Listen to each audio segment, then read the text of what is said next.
Bagaimana jadinya kalau seorang akademisi bicara, seolah dia tahu segalanya, tapi justru menantang kitab suci yang dijaga ribuan tahun? Ade Armando nekat menyebut Al-Quran telah berubah. Sontak, publik bergolak, dan Ustadz Felix Xiao muncul dengan serangan balik yang membuat banyak orang terdiam.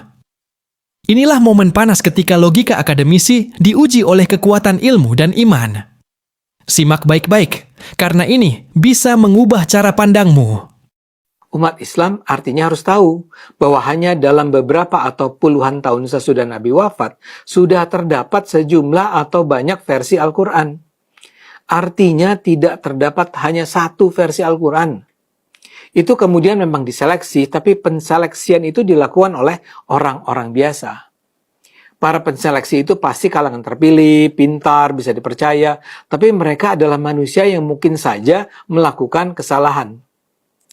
Selain itu, ternyata walau sudah ada satu versi tunggal terstandarisasi oleh Utsman, itu belum menutup kemungkinan masih adanya versi-versi yang tidak diperiksa oleh tim Utsman dan terus bertahan di masa-masa berikutnya. Buktinya, setelah penseleksian di era Utsman, standarisasi kembali dilakukan di era Khalifah kelima Bani Umayyah, Abdul Malik bin Marwan. Saat itu Khalifah Abdul Malik membentuk komite untuk melakukan standarisasi Al-Quran yang terdiri dari 6 ulama. Mereka bersama menentukan mana yang perlu dan tidak perlu dimasukkan dalam Al-Quran. Artinya, ketika itu kembali dilakukan hal seperti yang terjadi di era Khalifah Utsman. Buat saya, jadi penting untuk mengetahui bahwa setidaknya dalam 2 periode berbeda terjadi standarisasi Al-Quran. Bahkan, standarisasi juga dilakukan di abad 20. Ayat yang pertama kali dibacakan kepada saya adalah Dzalikal kitabu la raiba fi hudal lil muttaqin. Surat ayat kedua. Surat pertama apa? Al-Fatihah. Al-Fatihah berarti seperti cover buku. Lalu kemudian surat kedua, Al-Baqarah, kata pengantar. Ayat pertama Al-Baqarah, alif. Ayat kedua, Dzalikal kitabu la raiba fi hudal lil muttaqin. Berarti kata pengantarnya begitu. Pas baca kata pengantar, baru-baru saya bilang apa? Sombong betul kitab ini. Lah kenapa? Baru di awal-awal sudah mengatakan bahwa dia tidak ada kesalahan, sempurna. Emang yang buat siapa? Lalu kemudian saya protes, Kang, kalau begitu ini kitab salah. Lah kenapa? Belum apa-apa dia bilang bahwa kitab ini sempurna, tidak ada keraguan di dalamnya. Sedangkan menurut saya, manusia nggak mungkin sempurna. Karena manusia nggak sempurna, maka buatan manusia juga nggak sempurna. Karena pikir saya yang buat Al-Quran adalah manusia. Padahal bukan. Wajar nggak saya mikir begitu? Ya, karena yang buat Weda siapa? Manusia. Tripitaka? Manusia. Yang buat Alkitab? Manusia. Wajar nggak saya mikir begitu? Wajar. Tapi ustadznya bilang, enggak, ini nggak sama kayak yang lain. Ini yang buat bukan manusia, langsung dari Tuhan pencipta semesta alam. Saya bilang begini, serius, masa Tuhan nulis lalu kasih pada manusia? Nggak mungkin banget. Dia bilang nggak begitu, tapi kita punya buktinya. Saya bilang silakan sampaikan buktinya. Disampaikan kepada saya dari surat yang sama, ayat yang berbeda. Surat Al-Baqarah 23. Wa in kuntum fi raibim mimma nazzalna ala abdina fa'tu bi suratin mithlih. Dan bila kalian tetap dalam keraguan dengan apa yang kami turunkan terhadap hamba kami Muhammad, maka datangkanlah satu surat yang semacam dengan Al-Quran itu. Ketika baca ayat itu, kepala saya kayak digebukin, ibu-ibu sekalian. Bukan digebukin begini, bukan. Maksudnya gini, argumen saya hancur. Jadi landasan mikir saya hancur. Lah kenapa hancur? Karena ditantang langsung dari dasarnya. Seolah-olah Al-Quran pengen bilang begini, udah dilik, gak usah banyak ngomong, gini aja, kalau kamu hebat, datengin yang semacam dengan Al-Quran. Satu surat aja. Di antara Al-Quran ada 114, pilih yang mana yang paling pendek, yang mana yang paling mudah, datengin. Kalau kamu bisa, Al-Quran kalah. Tapi kalau kamu nggak bisa, ikut aja Al-Quran. Simple nggak? Fair nggak? Seperti saya bilang ini, ibu-ibu yang di sini yang merasa hebat, ayo kita berantem 1 lawan 1. Kalau ibu-ibu kalah, jadi anak buah saya. Kalau saya kalah, jadi anak buah ibu-ibu sekalian. Adil nggak? Adil. Cuma Al-Quran tidak adil. Al-Quran katakan, wad'u syuhada'akum min dunillah in kuntum shodiqin. Kalau anda nggak berani sendirian, maju semuanya sekalian. Coba ditantangin seluruh manusia. Seluruh manusia ditantangin Al-Quran, suruh buat satu surat yang semacam dengan Al-Quran, walaupun yang paling pendek. Sampai sekarang bisa atau enggak? Ketika saya baca itu, saya kaget dulu, saya bilang sama ustadznya, ini benar nggak ada yang bisa mendatangkan yang semacamnya? Ustadznya bilang, silakan cari aja. Saya mikir begini, ini surat turun 1400 tahun yang lalu. Kalau ada orang yang bisa, tentu dari dulu sudah dilakukan. Ternyata setelah saya cari, betul nggak ada. Akhirnya apa yang saya pikir? Ini segel ini. Paham ibu sekalian? Ini segel dari pabrik ini. Maka saya bilang, Tuhan saya namanya Allah, Rasul saya namanya Muhammad, dan agama saya Islam. Lah kenapa? Karena saya punya bukti sekarang yang enggak saya dapat ketika di agama-agama yang lain. Saya punya bukti, maka saya masuk Islam. Bisa dipahami ibu sekalian? Nah, ini penting betul. Lah kenapa? Al-Quran itu segel. Nih, coba kita lihat, ibu-ibu sekalian. Kalau kita lagi jalan di jalan, ada polisi berhenti nggak? Kenapa berhenti? Karena polisi. Tahu dari mana kalau dia polisi? Seragam. Selain seragam apa lagi? Buktinya apa lagi? Kartu petunjuk, ada peluit, ada kemudian ya pengenal lah bahwa dia adalah polisi. Betul begitu? Berarti setiap petugas pasti punya bukti. Betul? Rasul itu petugas atau bukan? Petugas. Petugasnya siapa? Turun ke dunia. Bawa bukti nggak? Kalau dia dari Allah, apa buktinya? Bukan. Setiap nabi-nabi buktinya apa namanya? Mujizat. Mujizat artinya bukti. Mujizat artinya bukti. Salah. Mujizat artinya keajaiban. Salah. Mujizat artinya, ingat baik-baik, mujizat asal katanya ajaza. Ain jim za. Itu asal katanya. Ajaza. Ajaza artinya lemah. Hati-hati ya. Al-Aziz itu yang maha kuat, Allah. Tapi kalau Al-Ajiz itu yang maha lemah. Jadi kalau ngomong bahasa Arab itu hati-hati. Kalau salah dikit aja makhrajnya, salah semua. Kolbu itu hati, kalbu itu anjing. Hati-hati. Harus kolbu, ada kol-kolahnya. Kolbu. Kalau kalbu, anjing. Kalau kolbu, jelas ya? Ajaza artinya lemah. Mukjizat artinya yang melemahkan. Loh, kok yang melemahkan? Jadi gini ceritanya. Setiap nabi turun itu selalu membawa sesuatu yang membuat yang lain terasa lemah terhadap itu. Makanya mukjizat tergantung tren. Tergantung apa? Tren. Contoh, Nabi Musa. Trennya apa waktu itu? Sihir, yang lagi keren. Orang yang bisa sihir dianggap hebat, dianggap kuat, dianggap luar biasa. Nabi Musa turun, bawa yang lebih hebat daripada sihir. Apa itu? Apa buktinya diberikan Allah? Tongkat. Bisa berubah jadi? Bisa membelah laut. Setelah Nabi Musa wafat, apakah mujizatnya masih ada?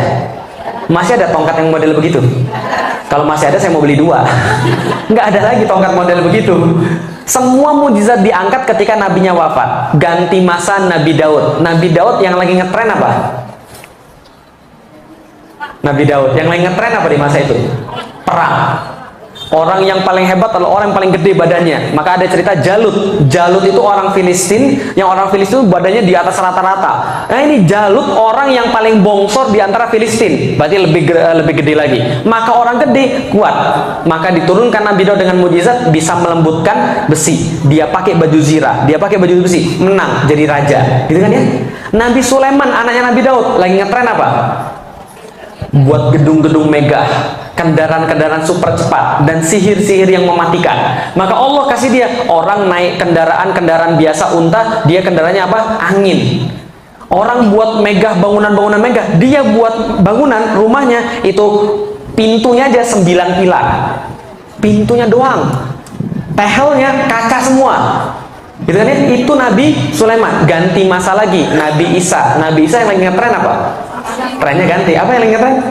Medis, kesehatan.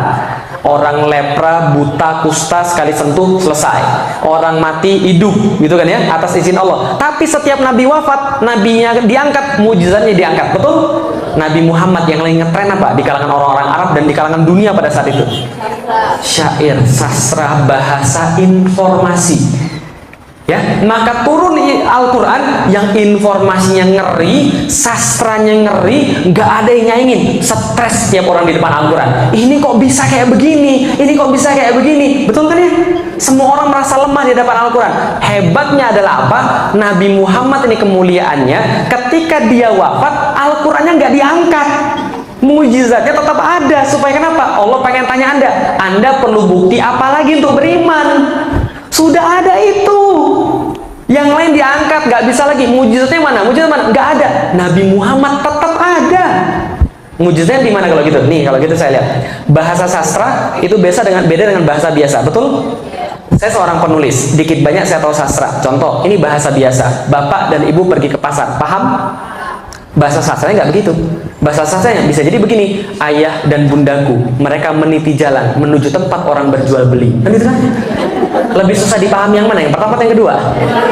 Dalam sastra itu selalu berlaku satu hal yang sangat-sangat sederhana. Kalau Anda mau pilihan katanya indah, Anda keluar daripada makna yang sebenarnya. Tapi kalau Anda mau kemudian maknanya yang dapat, Anda pakai bahasa yang sederhana. Bisa dipahami ibu sekalian? Kalau Anda mau pilih keindahan bahasa, maknanya harus dikurangi. Kalau mau maknanya, keindahan bahasanya harus dikurangi. Satu-satunya yang maknanya bagus, indah katanya mantap, itu cuma Al-Quran. Bisa dipahami ibu sekalian? Maka orang-orang stres melihat Al-Quran. Kok bisa begini? Contoh, nih salah satu contoh. Kenapa dikatakan bahwa tidak ada yang bisa mendatangkan yang semacam dengan Al-Quran? Nih contoh, suatu masa ketika Rasul masih ada yang bilang bahwa dia juga nabi. Ada yang mengklaim nabi juga, namanya Musailamah. Musailamah dia digelari Al-Kadzab. Al-Kadzab artinya sang penipu. Nah, kenapa dia digelari sang penipu? Karena dia bilang bahwa dia adalah nabi. Musailamah ini juga kemudian mengaku nabi. Suatu waktu turun surat Al-Asr. Ada yang hafal surat Al-Asr? Ya semua hafal. Wal asri. Innal insana lafi husrin illal ladzina amanu wa amilus solihati wat tawassaw bil haqq wat tawassaw bis sabr. Ini surat pendek atau panjang? Tapi belakangan ketika kemudian ulama-ulama melihat surat ini, apa yang beliau katakan? Ulama-ulama katakan, seandainya Al-Quran tidak diturunkan ke atas muka bumi ini, maka satu surat ini sudah jauh lebih cukup. Karena maknanya yang indah. Tidak selesai dikaji sampai detik ini. Kalaupun Al-Quran tidak turun semuanya, maka semua itu sudah terwakili dalam surat Al-Asr itu. Ngeri ya? Sependek itu maknanya sedemikian besar. Nah, ketika turun surat tadi, Amr bin As yang waktu itu belum masuk Islam, orang ini pinter banget. Amr bin As ini pinter banget orangnya, belum masuk Islam, dia jalan-jalan ketemu Musailamah Al-Kadzab. Ketika ketemu Musailamah, Amr bin As bilang, tahu nggak, semalam itu baru ada wahyu yang turun kepada Nabi Muhammad. Keren banget. Apa kerennya? Nih, coba dengar. Wal asri innal insana lafi husri illal ladzina amanu wa amilus solihati wa tawassaw bil haqq wa tawassaw bis sabr. Musailamah dengar, lalu bilang, semalam juga saya turun wahyu. Apa wahyunya? Sama, dia bilang. Apa wahyunya? Dia bacakan satu syair yang dia karang. Wal wabr innaka uzunani wasodr sa'iruka hafrun nakar. Sama nggak? R semua.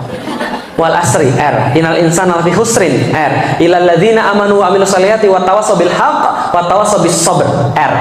Rimanya pas, temponya pas, belakangnya R semua, maknanya nggak selesai dikaji sampai sekarang. Tapi Musailamah belakangnya R semua. Tahu artinya? Wal wabar, demi kelinci. Innaka uzunani wasodar, pada dirimu terdapat dua telinga yang panjang dan dada yang membusung. Sa'iruka hafrun nakar, di sekelilingmu terdapat galian tanah. Ketika dengar itu, Amr bin As tertawa terbahak-bahak kemudian bilang, Musailamah cukup. Lah kenapa? Nanti orang-orang menertawakanmu. Lalu dia bilang sama Khalid bin Walid, yuk kita ke tempat Muhammad, kita masuk Islam. Gara-gara dengan surat Wal Asri. Surat Toha 1-20 itu membuat Tufail bin Amr ad-Dausi yang hafal 200 ribuan syair bertekuk lutut, nangis, lalu berkata, saya nggak pernah dengar yang kayak begini. Lalu kemudian dia masuk Islam. Bisa dipahami misalnya? Kita aja mungkin yang nggak ngerti bahasa Arab, ini mana bagusnya? Bisa dipahami ibu sekalian? Makanya belajar. Tapi kadang-kadang itulah, ini mujizat yang masih tertinggal satu-satunya di dunia, tapi malas kita baca. Ustaz, saya itu bukan malas baca Ustaz, saya itu nggak sempat Ustaz. Itu lebih sombong lagi ibu sekalian. Lah kenapa? Coba lihat, Rasul sudah dijamin masuk surga, ya, dijamin masuk surga. Istrinya banyak, perangnya banyak, urusannya jangan tanya, sholatnya lebih banyak. Tapi itu pun baca Qurannya nggak habis-habis. Kita nggak ada yang jamin masuk surga. Anak cuma paling berapa, gitu kan ya? Perang enggak, ibadah jarang, nggak baca Quran. Terus mau apa lagi? Paham ibu sekalian? Padahal itu petunjuknya. Bisa dipahami ibu sekalian? Oke, dari situ saya tahu apa tujuan hidup manusia. Wa ma khalaqtul jinna wal insa illa liya'budun. Tahu dari mana? Al-Quran. Kenapa percaya dengan Al-Quran? Karena tidak ada yang bisa mendatangkan yang semacamnya. Bukti, ilmu, dapat. 100%. Mau dibakar pun rela. Lah kenapa? Karena ini adalah buktinya. Bisa dipahami ibu sekalian. Mau mati pun rela. Karena sudah dapat buktinya. Akan kemana setelah mati? Kembali kepada Allah. Kata siapa? Al-Quran. Ayat mana yang bilang begitu? Inna lillahi wa inna ilaihi roji'un. Pasti saya kembali pada Allah. Kenapa percaya dengan Al-Quran? Tidak ada yang bisa mendatangkan yang semacamnya. Bukti. Makanya saya tetap objektif. 3 minggu setelah saya masuk Islam, bapak saya bilang, saya bilang sama bapak saya, Felix masuk Islam. Bapak saya bilang, kamu gila kamu ya? Enggak. Kenapa kamu masuk Islam? Karena ini agama yang paling benar. Kamu itu gila. Nih, papi ajak pergi gereja. Kita diskusi dengan pastor-pastor. Saya bilang, gak usah repot, gini aja. Seluruh pastor ajak ke rumah, seluruh suster ajak ke rumah. Mereka bawa Alkitab, saya bawa Al-Quran. Kalau mereka bisa menunjukkan ada yang salah di dalam Al-Quran, saya balik lagi ke dalam agama mereka. Tapi kalau mereka nggak bisa dan saya bisa menunjukkan di situ ada yang salah, mereka masuk Islam. Mau nggak? Nggak mau, nggak jadi. Loh, bukan kita yang sombong. Kita nggak boleh sombong, tapi Allah boleh nggak sombong? Maka ulama-ulama mengatakan surat Al-Baqarah ayat 23 itu adalah semacam tanda-tanda kesombongan Allah terhadap manusia yang merasa dirinya lebih kuat daripada Allah, dirinya lebih tahu daripada Allah, atau dirinya lebih besar daripada Allah. Nggak ada. Maka sampai sekarang saya fair. Kalau ada yang bisa mendatangkan Al-Quran yang semacam dengan Al-Quran, saya sekarang juga keluar dari Islam dan saya masuk agama dia. Tapi kalau dia tidak mampu, harusnya dia masuk. Bisa dipahami ibu sekalian. Loh kok Ustaz berani bilang begitu? Ya beranilah, Allah yang jamin. Bisa dipahami ibu sekalian. Itu mukjizat loh, Allah yang jamin. Maka kita harus percaya. Karena itu sudah 1400 tahun, nggak ada yang bisa datangin yang semacamnya. Bisa dipahami ibu sekalian. Berarti itulah alasan kenapa kita Muslim, nggak yang lain. Karena yang lain nggak punya bukti, cuma Islam yang punya bukti. Nah, dari Allah akan kembali pada Allah dan di dunia adalah beribadah pada Allah. Ini penting banget. Kalau dari tadi ocehan saya mau dilupakan, boleh. Tapi jangan lupakan ocehan saya yang terakhir ini. Apa ocehan saya yang terakhir? Nih, apa yang dimaksud dengan iman? Apa yang dimaksud dengan akidah? Apa yang dimaksud dengan tujuan hidup yang saya bilang tadi? Kalau diwariskan pada anak kita lantas kita aman semuanya. Nih, yang dimaksud dengan iman adalah keyakinan 100% bahwa kita berasal daripada Allah Subhanahu wa taala berdasarkan ilmu dan bukti, dan keyakinan 100% bahwa kita akan kembali pasti kepada Allah berdasarkan ilmu dan bukti sehingga jadi 100%. Karena kita yakin 100% kita dari Allah dan kembali kepada Allah, maka di dunia kita wajib beribadah dengan cara yang Allah berikan, syariatnya. Karena tatkala kita kembali kepada Allah, kita pasti akan dihisab perbuatan kecil, apalagi yang besar. Bicara soal kebenaran bukan sekadar berani, tapi harus tahu apa yang dibicarakan.